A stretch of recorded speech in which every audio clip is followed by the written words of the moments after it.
अस्सलाम वालेकुम नाज़रीन, उर्दू टीवी चैनल में खुशामदीद। ड्रामास प्रोमो के साथ हम हाजिर हैं। व्यूअर्स, ड्रामा सीरियल कैद के आज के एपिसोड में आपने देखा कि बड़ी आपा के सामने आखिर सच्चाई आ ही गई। रिहाम फिर से बड़ी आपा को अपनी बेगुनाही का सबूत देती है कि मैंने कुछ भी नहीं किया। अदन को तो मैं अपने छोटे भाई की तरह मानती थी।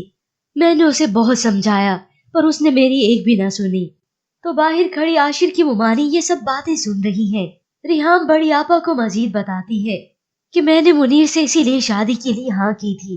मेरे हाथों पे तो मेहंदी लगाई जा रही थी और मेरा फोन भी मेरे पास नहीं था, वो तो सबूर के पास था और सबूर ने ही अदन को वो मैसेजेस किए। इस हकीकत के जानने के बाद बड़ी आपा हैरान रह जाती है। तो उधर बाहर खड़ी आशिर की मुमानी भी ये हकीकत जान चुकी है। तो चलिए व्यूअर्स, अब बढ़ते हैं प्रोमो की जानिब। ड्रामा सीरियल कैद एपिसोड 16 में आप देखेंगे आशिर की कैद। तो चलिए व्यूअर, जानते हैं इस प्रोमो में आशिर की कैद कैसे हुई। सबूही के वालिद के चले जाने के बाद अहमद अपनी वालदा से डॉक्यूमेंट साइन करवा लेता है। तो दूसरी जानिब आप देखेंगे रिहाम फरा के कपड़े इस्त्री कर रही है। वो इस्त्री के दौरान ही किसी ख्यालों में गुम है। इतने में फरा उसके पास आती है। अभी तक कपड़े इस्त्री नहीं हुए। रिहाम कपड़े से इस्त्री उठाती है तो फरा देखती है कि ये जल चुका है। वो गुस्सा होती है, ये क्या कर दिया। जवाब में रिहाम कहती है, मैं अभी सही कर देती हूँ। लेकिन फरा उसे कहती है, मैं तुम्हें अभी सबक सिखाती हूँ। फरा बड़ी बेदर्दी के साथ रिहाम का हाथ पकड़कर उस पर गरम इस्त्री रखती है। रिहाम उसे रोकने की कोशिश करती है पर फरा कुछ भी नहीं सुनती और आखिर वो सब्र कर लेती है। लेकिन जब इस यात्री का आशिर को पता चलता है तो वो तड़प कर रह जाता है।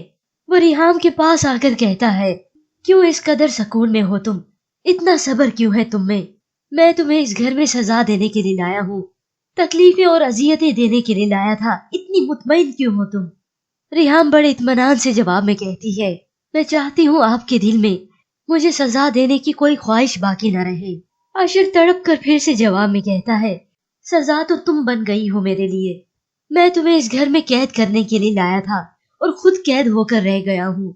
रिहाम की तकलीफ और अजियतें अब आशिर को तड़पाने लगी है। उसके सामने बार बार रिहाम का चेहरा आता है। तो उधर रिहाम भी बेगुनाह होते हुए हर तकलीफ, हर अजियत, हर जुल्म सह रही है। लेकिन आशिर का दिल आखिर मोम हो ही गया। वो रिहाम को यूं अजियत और तकलीफ में नहीं देख पा रहा। आशिर की अब बर्दाश्त खत्म हो गई है। तो दूसरी जानिब आप बात करें व्यूअर सबूर की। आपको क्या लगता है, क्या सबूर आखिर रिहाम की बेगुनाही का आशिर को बताएगी? क्योंकि व्यूअर्स, आज नहीं तो कल ये हकीकत सामने आने ही वाली है।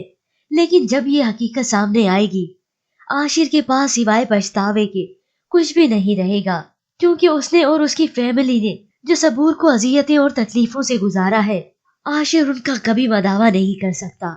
लेकिन व्यूअर्स, जिस तरह का बर्ताव आज फरा का रिहाम से था, उसके मुतालिक आप क्या कहना चाहेंगे? हमें अपनी कीमती राय जरूर दीजिएगा। मजीद ड्रामास प्रोमो के लिए आप देखते रहिए उर्दू टीवी।